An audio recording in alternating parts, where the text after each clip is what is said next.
नहीं तो तुम क्या बोल जाओगे। तो मुझे मत नहलाओ, मैं नहीं कूदूंगा। नहा लेना बेटा, तुझे ठंडी नहीं लगेगी। हड्डी कपा देने वाली ठंड पड़ रही है और तुम बोल रही हो कि ठंडी नहीं लगेगी। वो बाल्टी का पानी बिल्कुल बर्फ हुआ पड़ा है। बाबू वो देख कौआ, कौआ कहाँ है कौआ? अब बोल कहाँ बच के जाएगा तू? नहीं मुझे छोड़ दो, नहा ले छोड़ दूंगी। अरे कोई तो बचा लो रे, मम्मी मुझे जबरदस्ती नहला रही है। तू कितना भी चिल्ला ले, कोई नहीं आएगा तुझे नहाने से बचाने के लिए। इस बार बाथरूम का दरवाजा बंद करके तुझे नहलाएंगे, जिससे तू दोबारा भाग न सके। इस बार इसे बाल्टी में ही डाल दूंगी, बहुत परेशान किया है मुझे। अब तुम्हें पानी नहीं बर्फ की तरह जम जाऊंगा। दौड़ कर ले चलो, नहीं तो ये पकपकाता ही रहेगा। हाँ दौड़ो चिंटू।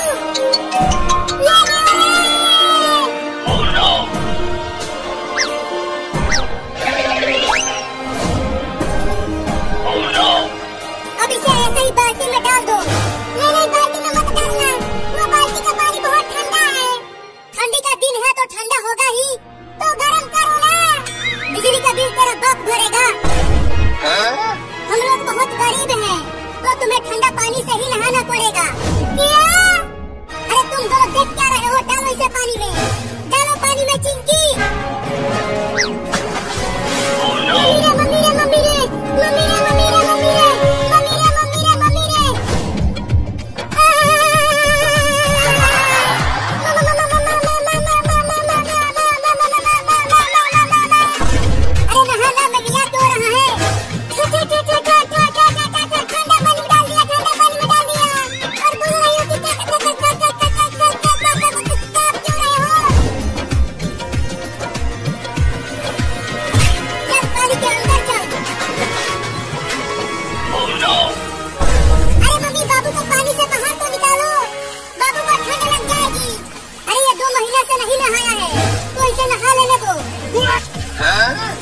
अरे उसे बाहर निकालो मम्मी, नहीं तो वो टैब बोल जाएगा।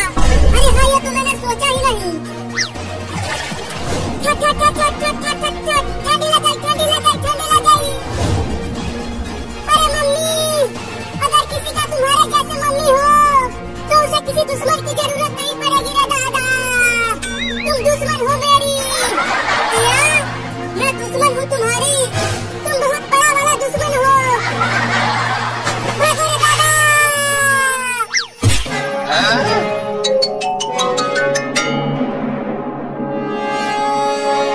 देखो बाबू, उस चिमनी के अंदर ही घुस गया।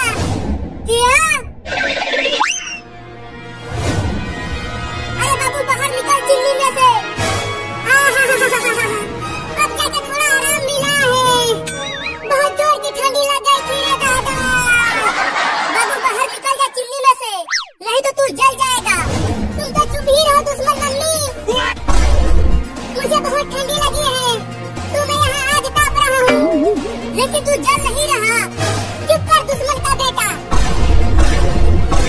मुझे आग तापने दे। अरे मम्मी चिमनी में आग थोड़ी सी ही है, तो बाबू को कुछ नहीं होगा, तुम चिंता मत करो। चलो अब तुम दोनों की बारी है नहाने की। क्या? अब मजा आएगा। तुम दोनों ने मुझे नहलाया है, अब तुम दोनों उस ठंडे पानी से नहाओगे। अरे भैया भागो। अगर तू कहाँ भाग रहा है, रुक।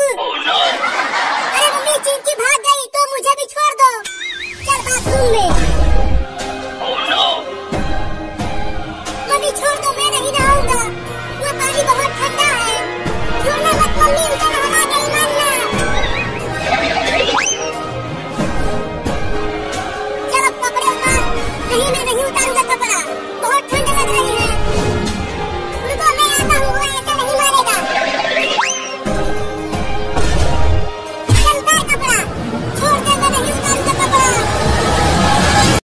घर की रौनक, घर के बरामद का मंजर था। इतवार का दिन था, सबकी छुट्टी है। अनवर महमूद अपनी मोटरसाइकिल साफ कर रहे हैं। करीबी दादा जान कुर्सी पर बैठे मोटे शीशों की ऐनक लगाकर बहुत गौर से अखबार पढ़ रहे हैं। दादी जान तख्त पर पानदान खोले बैठी है और एक एक खाने की सुर्ख रुमाल सफाई कर रही है। आयशा अनवर चाय की ट्रोव लेकर बरामद होती है। दादा जान की चाय की प्याली उनकी मेज पर रखती है और फिर फीकी चाय उनकी तरफ बढ़ाती है। दादी जान की तरफ बढ़ाती है। दादा जान की नजर चाय की ट्रो पर रखी चीनी पर दान पर है। आयशा अनवर, अम्मा जान आपको डायबिटीज की बीमारी ना हो तो मैं आपको जरूर आपको मीठी चाय ही देती, थोड़ा बर्दाश्त कर लें। अगले हफ्ते आपका टेस्ट हो जाए तो फिर मैं आपके लिए शुगर ले आऊंगी, मेरा वादा है पक्का। दादा जान अखबार पर नजर उठाते हुए दोनों को चाय पीते देखते बहुत खूब, यानी अकेले अकेले ही चाय पी जा रही है और मेरे बेटे का कोई ख्याल ही नहीं है। क्या जमाना गया है शानू। अब्बा जान, सबसे पहले आपको ही जो चाय पेश की। दादा जान, अरे माफ करना बेटी, मैंने देखा नहीं। एक कर चाय की प्याली उठाकर मुंह से लगाई। एक घूंट लेते ही तू करके सारा घूंट बरामद के कोने में उगल दिया। इतनी ठंडी चाय ये पीने के लायक ही है, कोया सिर से उतर है के काम। दादा जान, ये लो उनको देखो, बैठे बैठे क्या गंज बच रहा है। अब इस पर मक्खियाँ बैठेंगी तो घड़ी बैठना मुहाल है मेरा। तो आयशा, अम्मा जान बेफिक्र हो गए। मैं फिक्र ना करें, चाहे का पानी रुक देती हूँ और चाहे भी साफ कर देती हूँ। दादा, क्या बात हो रही है? कुछ मुझसे कहा हुआ नहीं अब्बा जान, आप आराम से बैठे। अभी आपकी और मेरी चाय बना कर लाती हैं, फिर हम दोनों साथ बैठ के पियेंगे। जब तक चाय नहीं आ जाती आप अखबार का मुतल्ला कीजिए। माँ के पास तख्त पर बैठे हुए अम्मा जान, आप क्यों जरा सी बात पर परेशान हो जाती हैं? अब्बा जान भी आपकी तरह ही सेफ है, उनका भी एहसास कमजोर, नजर भी कमजोर हो गई है कि बैठे छुट्टी के दिन मेरे साथ घर के आकर में क्रिकेट खेलते हैं और आपसे मजा। लेकिन मुझे अपने बचपन याद है कि अब्बा जान हर छुट्टी के दिन मेरे साथ घर के आंगन में क्रिकेट खेलते और मजे से बरामद में बैठी ईद हमें देखकर मुस्कुराते और शाबाना का सर समझी जाती थी। दादी जान, खूब याद लाया बेटा अनवर, बढ़िया आ गया ना। मैं भी चिढ़ जाती हूँ, तुम्हारे अब्बा जान ये नहीं देखते कि ये अगली सुबह से रात गए तक घर के कामों में घन चुकर बन रही है। यही बात वो आराम से भी कर सकते हैं। आयशा अनवर दादा चाय बना कर ले जाती। अनवर अभी भी अमर जान के साथ तख्त पर बैठे चाय पी लेते। इतनी देर में ये जगह धो लेती हूँ वरना मक्खियाँ आ जाएंगी। इतने में दरवाजा खोलकर कौसर अपने 2 बच्चों के साथ अंदर दाखिल होती है। आयशा अनवर, सब खैरियत है? इतनी सुबह सवेरे कैसे आना? कौसर, एक अजीज को दिल का दौरा पड़ गया, वो अस्पताल में दाखिल है। ना आप तो जानती है अस्पताल में बच्चे नहीं जा सकते, अगर आप बुरा ना माने तो क्या मैं बच्चों को कुछ देर के लिए आपके घर छोड़ सकती हूँ? आयशा, क्यों नहीं कौसर बहन, तुम फिक्रमंद होने की जरूरत नहीं, जब तक वापस नहीं आ जाती यहीं रहेंगे। कौसर, आयशा का शुक्रिया अदा करके और अपने बच्चों को शरारत न करने की नसीहत करके हॉस्पिटल रवाना हो जाती है। दादी जान, बच्चों से आओ, बच्चों इधर आओ, घबराने की जरूरत नहीं है। मुझे बता, तुम छुट्टी के दिन क्या करते हो?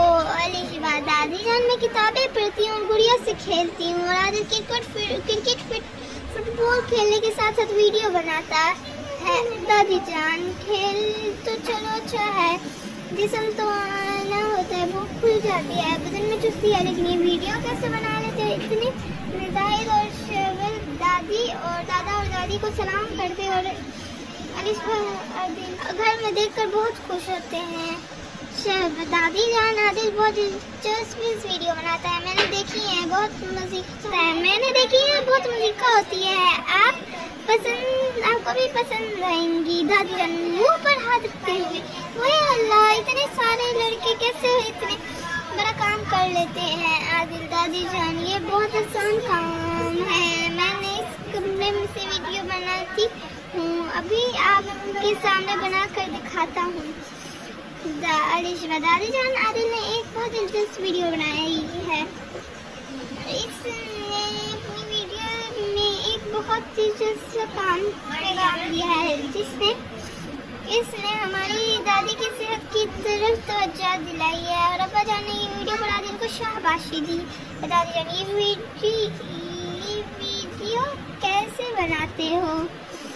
ये वीडियो कैसे कोई बनाना आसान काम थोड़ा है। ये पहले कुछ सोच पैदा होती है, फिर इस पर गोल कहानी बनाई जाती है, मंजर क्या होगा, कौन क्या कहेगा, ये सब बड़ी मेहनत का काम है। मैं तो यकीन, दादी जान ये कोई मुश्किल काम नहीं है। मैंने अपने घर में देखा कि अब्बा जान अम्मी जान को दादी जान के इलाज की दवा है देते हैं, दादी जान वो नहीं लेती बल्कि अपनी दवा बना लेती हैं। हम अब्बा जान को दादी जान की शिकायत तो नहीं कर सकते, पर उनका अदब भी ज़रूरी है, इसलिए अब वीडियो के जरिए दादी और अब्बा जान तक जाती हैं और अपनी अम्मी के कमरे की तरफ बढ़ जाते हैं। दूसरे मंजिल में दादी जान अपने कमरे में बैठी तस्वीर पढ़ रही थी। अब्बा जान अगर इनसे खुला करते आपको दवा नहीं ले रही दादी जान, आपका जाए मस्तिष्क भर गया है। दादी जान उन्हें दवा की तबाह कहती, ये लो तुम खुद खा लो।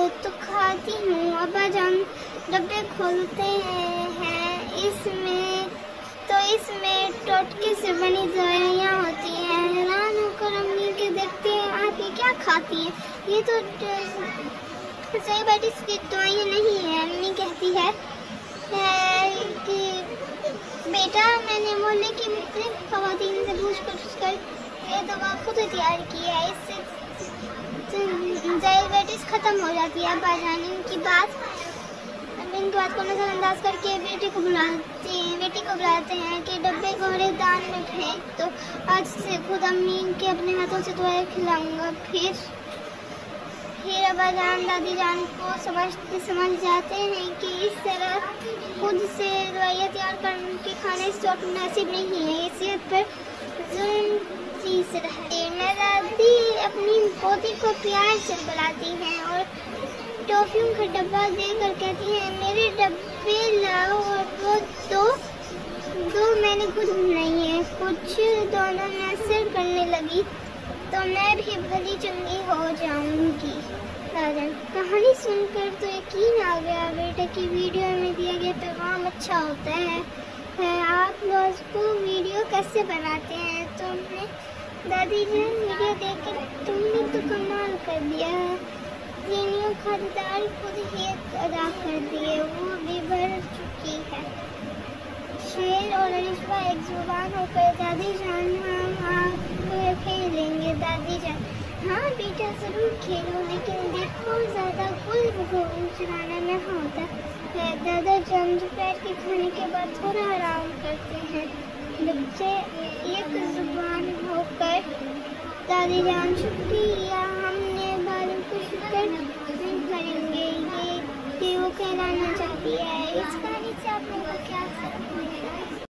घर जाकर उनको तौफीक करके ये किस मकाम पर और क्यों लगाया, उसमें से हद पर अमाल करते हुए रास्ते में मंजिल आने वाले पूरे खाकों को जहन में बिठाना शुरू किया था कि उनसे गया कि वो पूरा कर सकूं। मैंने घर पहुंचकर नाना का जान का शुक्र अदा किया कि उन्होंने मेरे लिए इतना वक्त निकाल कर ट्रैफिक की खौफाई।